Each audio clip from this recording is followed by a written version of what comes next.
kejadian apa sebenarnya di kuburan. Apa yang terjadi di sana?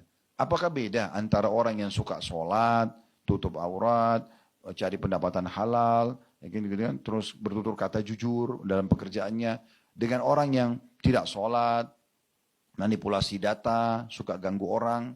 Apakah ini sama? Maka ini ada penjelasan. Nah, orang yang dalam Islam dijelaskan, orang-orang yang melakukan ketaatan, dia jujur, dia amanah, dia sholat, dia segala macam, kuburannya itu nanti akan menjadi taman dari taman surga. Nanti akan ada penjelasan dalil-dalil berhubungan dengan masalah itu.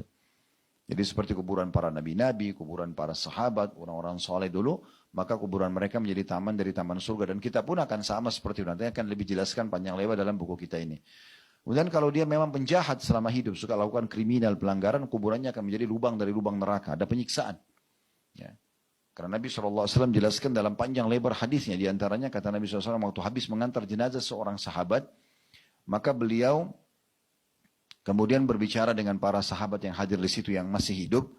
Sesungguhnya kalau seseorang di antara kalian yang beriman meninggal dunia, maka akan datang 3 sosok malaikat.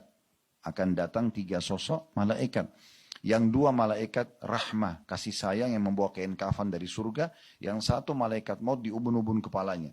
Yang akan berkata kepadanya, hai jiwa yang baik, keluarlah kepada pengampunan Tuhanmu. Ya.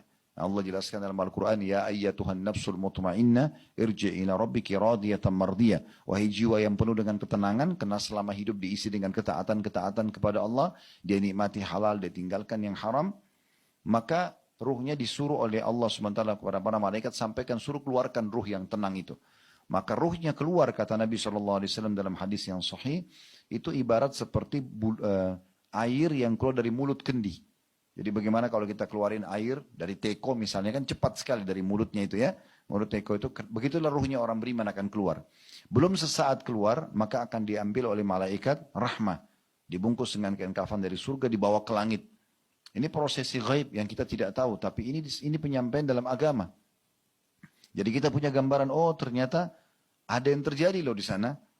Dan memang dalam Islam ini kita sudah diajarkan dari awal penciptaan Nabi Adam manusia dari tanah, lalu Allah suruh malaikat sujud, dalam surah Al-Baqarah diceritakan, ya, dan banyak surah-surah dan ayat-ayat yang lain, sampai akhirnya turun-temurun kita sekarang, dan sampai akhirnya kita akan kembali nanti ke akhirat sana, dan ujungnya ada surga dan neraka, dan sudah dirincikan secara rinci surga itu seperti apa, dari tanahnya, pohon-pohonnya, pakaiannya, bidadari dan bidadaranya, para malaikat yang menyambut depan pintu, istana-istananya, dan juga neraka sudah dirincikan bagi para pembangkang, dari siksaan yang paling sederhana sampai yang paling berat.